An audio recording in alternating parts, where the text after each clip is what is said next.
Olá, estudante. O meu nome é Letícia, eu sou professora de Linguagens e Redação do Pré-ENEM Legal. E hoje eu estou aqui para mais uma aula de linguagens, especificamente ali da área de literatura. Nós vamos falar sobre o naturalismo, que é uma escola literária que surge ali na mesma época que o realismo, e ambas pertencem à era nacional da literatura, tá? Nós já vimos que a literatura no Brasil ela foi dividida ali em duas grandes eras, a era colonial, e hoje nós vamos falar da era nacional, especificamente do naturalismo, tá bom?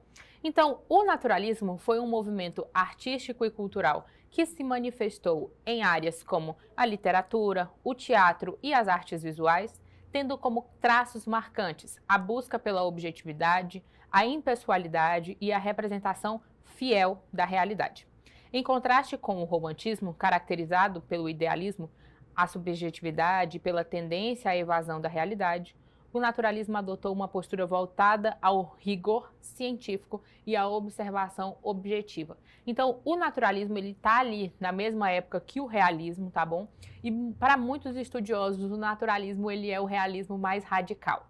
Porque ambos estão situados ali após o romantismo, e o romantismo foi uma escola literária muito grande, né?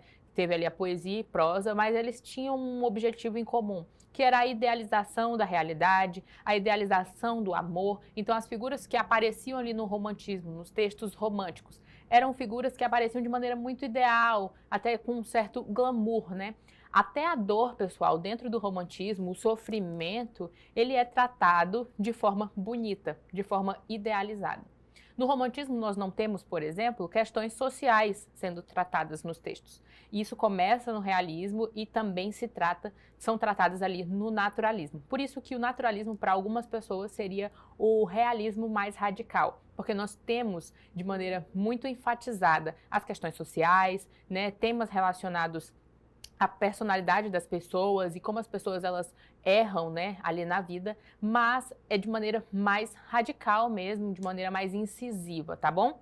Então, tem essa questão do rigor científico, porque tem correntes de pensamento que influenciam diretamente o naturalismo. Então, o realismo ele fica ali, claro, ele faz uma crítica à sociedade, ele expõe, né, as principais características daquela sociedade, da desigualdade social, da hipocrisia da burguesia, da maneira como os burgueses mentiam para si próprios, e não só os burgueses, né? O realismo ele faz uma crítica ali à sociedade de maneira geral. Mas aqui no naturalismo nós temos o lado mais científico sendo trazido à tona também, dizendo que o homem ele nasce desse jeito, né? E ele vai começar a agir de maneira mal por instinto biológico, tá bom?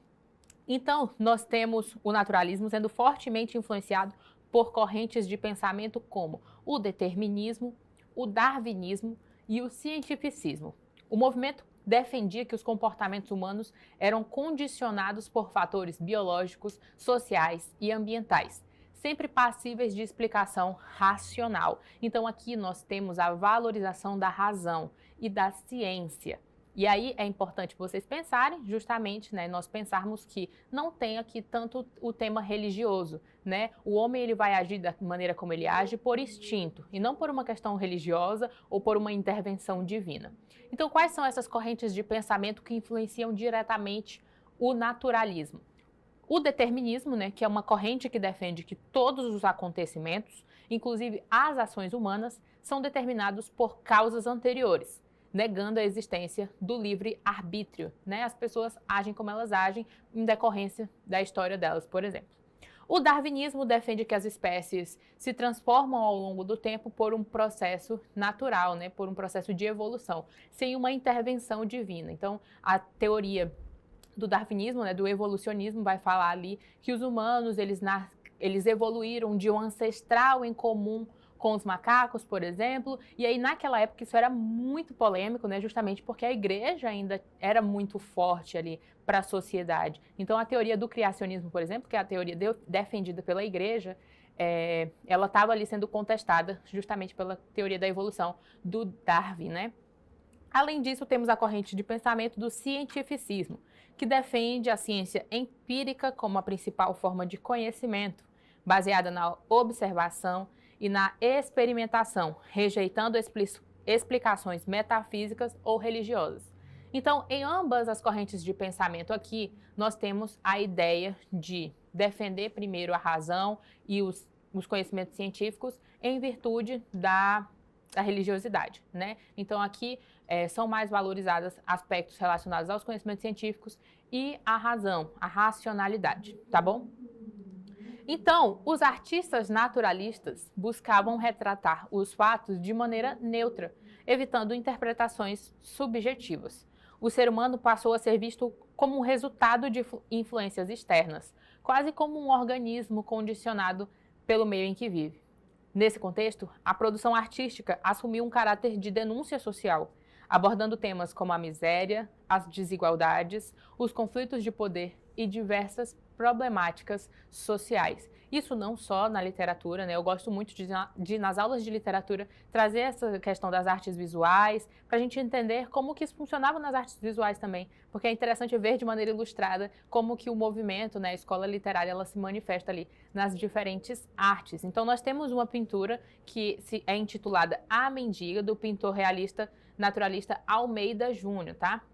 E aí ele traz justamente a ideia de uma pessoa ali que está em situação de rua, né? E nós estamos falando de uma época em que a arte era para mostrar aquilo que era bonito, aquilo que seria teria um certo prestígio. E aí o realismo e o naturalismo eles vêm justamente para escancarar ali as desigualdades, para falar que na verdade o mundo não é tão bonito quanto era pintado anteriormente, né? Então mostra os problemas sociais, mostra a tristeza, mas de maneira genuína, como ela realmente acontece. Na verdade tem a tentativa, né, de mostrar a tristeza como ela realmente é, e não de maneira glamourizada como era no romantismo, tá?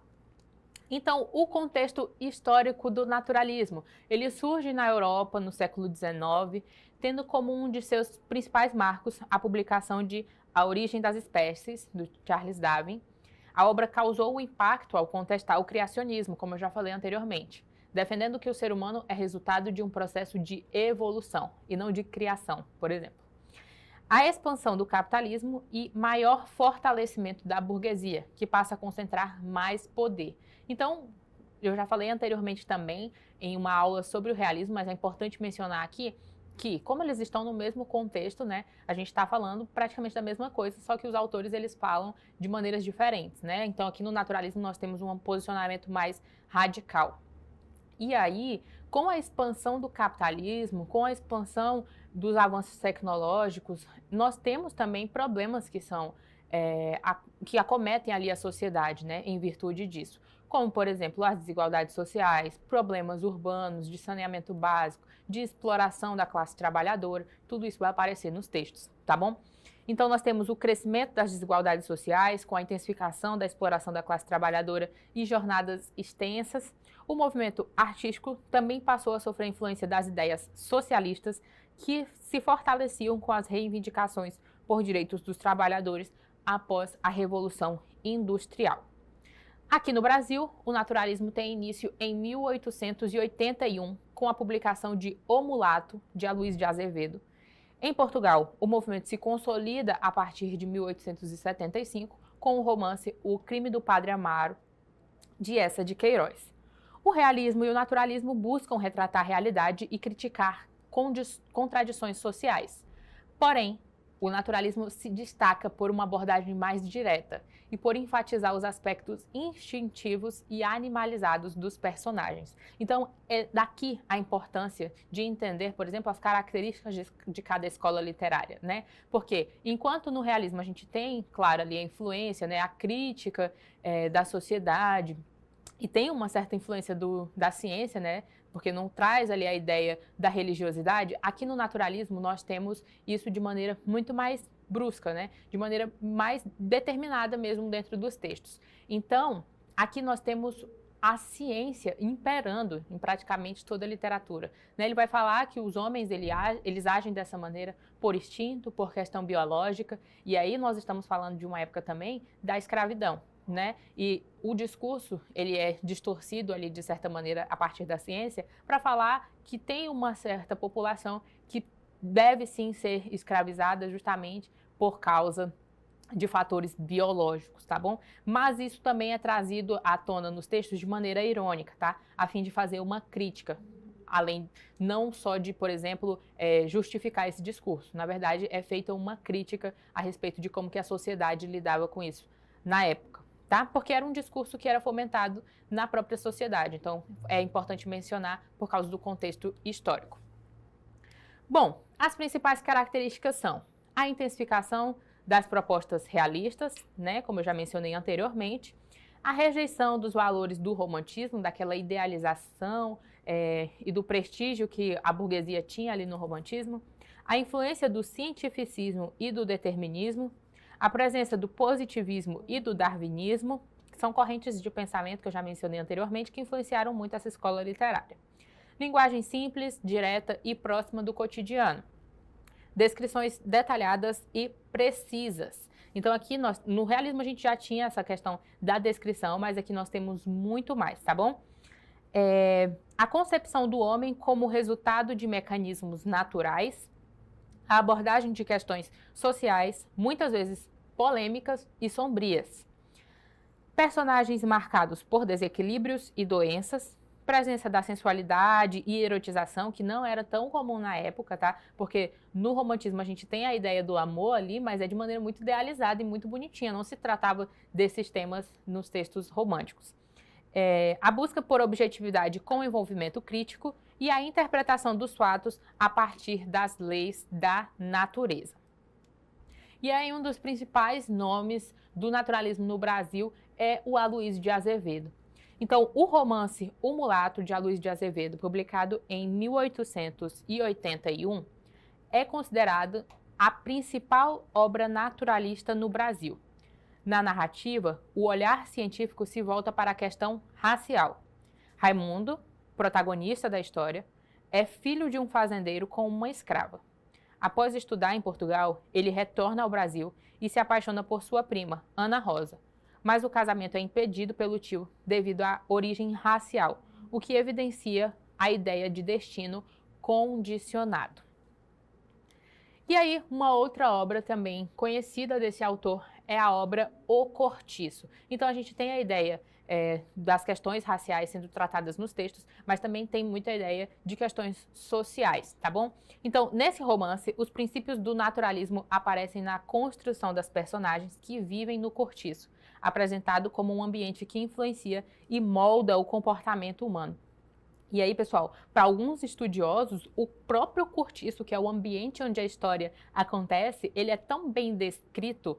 Na verdade, ele é bem detalhado, né? Não é nem no sentido de ser bom, mas é que ele é bem descritivo, o texto. O próprio cortiço seria um personagem da história para alguns estudiosos. Então, vamos ler um trecho desse texto que diz assim: E naquela terra encharcada e fumegante, naquela umidade quente e lodosa, começou a minhocar, a esfervilhar, a crescer um mundo, uma coisa viva, uma geração, que parecia brotar espontânea, ali mesmo, daquele lameiro, e multiplicar-se como larvas no esterco. Então, aqui a gente consegue ver, e aí é uma diferença do realismo, né? As palavras que ele utiliza ali para descrever e comparar essa população que estava crescendo, né? Uma nova geração. Ele compara essa nova geração a larvas no esterco. Isso é o naturalismo. O Cortiço, ele traz muito à tona as características do naturalismo, quando ele traz justamente essa radicalização, até na utilização das palavras, na escolha das palavras que ele usa ali para comparar as situações, tá bom? Então vamos resolver uma questãozinha. E ela tem um texto que é relativamente longo, nós vamos ler e depois vamos ler o enunciado. O texto é intitulado O Bom Crioulo e diz assim: Com efeito, Bom Crioulo não era somente um homem robusto, uma dessas organizações privilegiadas que trazem no corpo a sobranceira resistência do bronze e que esmagam com o peso dos músculos. A chibata não lhe fazia moça. Tinha costas de ferro para resistir como um Hércules ao pulso do guardião Agostinho. Já nem se lembrava do número de vezes que apanhara de chibata. Entretanto, já iam 50 chibatadas.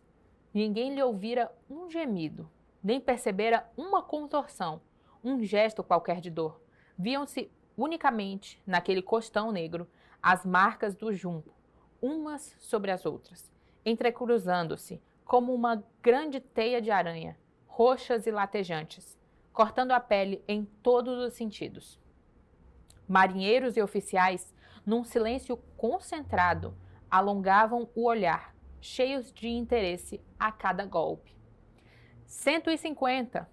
Só então houve quem visse um ponto vermelho, uma gota rubra deslizar no espinhaço negro do marinheiro, e logo este ponto vermelho se transformar numa fita de sangue. Então aqui nós temos um trecho, né, do texto O Bom Crioulo, e também dá para ver bem a escrita naturalista, né? Ele traz à tona ali detalhes, um ambiente muito bem detalhado, uma cena bem descritiva do que estava acontecendo. Vamos para o enunciado da questão. A prosa naturalista incorpora concepções geradas pelo cientificismo e pelo determinismo. No fragmento, a cena de tortura A Bom Crioulo reproduz essas concepções expressas pela. E aí é interessante a gente pensar nas correntes de pensamento que influenciaram o naturalismo, né, no sentido de uma população merecer passar por aquilo porque em virtude do seu passado, né? Nós vimos lá no começo da aula como que a ciência influenciou o naturalismo de modo geral. Então vamos para as alternativas. Diz assim: a exaltação da resistência inata para legitimar a exploração de uma etnia. B. A defesa do estoicismo individual como forma de superação das adversidades. C. Concepção do ser humano como uma espécie predadora e afeita à morbidez. D. A observação detalhada do corpo para a identificação de características de raça. Ou é a apologia à superioridade dos organismos saudáveis para a sobrevivência da espécie. E é importante a gente pensar novamente que aqui a gente não está falando do autor, né? Nós estamos falando de um narrador, que pode trazer isso de maneira a ironizar e a satirizar, por exemplo, uma realidade que era vivida naquela época. Então ele escancara o que era vivido naquela época e a partir justamente da visão que as pessoas tinham sobre aquilo. Então, nós temos as correntes de pensamento que vão influenciar nas produções naturalistas, e aí, no texto, nós vimos diversas descrições a respeito daquela pessoa que estava sofrendo com as chibatadas, né? Ele fala ali que tem como costas de ferro, justamente para aguentar, suportar, né, aquele castigo. Então, quais seriam as características do cientificismo e do determinismo dentro desse texto, né? A alternativa certa seria a alternativa A. A exaltação da resistência inata, como se fosse algo que vem já do berço para legitimar a exploração de uma etnia. Então ele traz essa descrição bem detalhada ali do personagem, justamente para falar assim, ele é muito resistente, ele consegue suportar tanto jornadas muito exaustivas de trabalho, quanto castigos muito severos. Isso, claro, dentro do texto, né? Vamos resolver mais uma questãozinha, tá? Que diz assim: é o diabo, praguejava entre dentes o brutalhão, enquanto atravessava o corredor ao lado do conselheiro, enfiando às pressas o seu inseparável, sobretudo de Casimira Alvadia. É o diabo, esta menina já devia ter se casado. Disso sei eu, balbuciou o outro, e não é por falta de esforços de minha parte. Creia. Diabo, faz lástima que um organismo tão rico e tão bom para procriar se sacrifique desse modo. Enfim, ainda não é tarde. Mas se ela não se casar quanto antes, não respondo pelo resto. Então o doutor acha que Lobão inflamou-se. O conselheiro não podia imaginar o que eram aqueles temperamentozinhos impressionáveis. Eram terríveis. Eram violentos. Quando alguém tentava contrariá-los, não pediam, exigiam, reclamavam. Vamos para o enunciado da questão, então, que diz assim: o romance O Homem, de Aloysio de Azevedo, insere-se no contexto do naturalismo, marcado pela visão do cientificismo. No fragmento, essa concepção aplicada à mulher define-se por A. Conivência com relação à rejeição feminina de assumir um casamento arranjado pelo pai. B. Caracterização da personagem feminina como um estereótipo da mulher sensual e misteriosa. C. Convicção de que a mulher é um organismo frágil e condicionado por seu ciclo reprodutivo. D. A submissão da personagem feminina a um processo que a infantiliza e limita intelectualmente. Ou é a incapacidade de resistir às pressões socialmente impostas representadas pelo pai e pelo médico. E aqui nós estamos falando de uma época em que ia se justificar ali biologicamente o porquê de determinadas atitudes. Dessa maneira, a alternativa certa é a letra C, né? A convicção de que a mulher é um organismo frágil e condicionado por seu ciclo reprodutivo. Eu espero que eu tenha ajudado vocês a entender as principais características do naturalismo e até a próxima!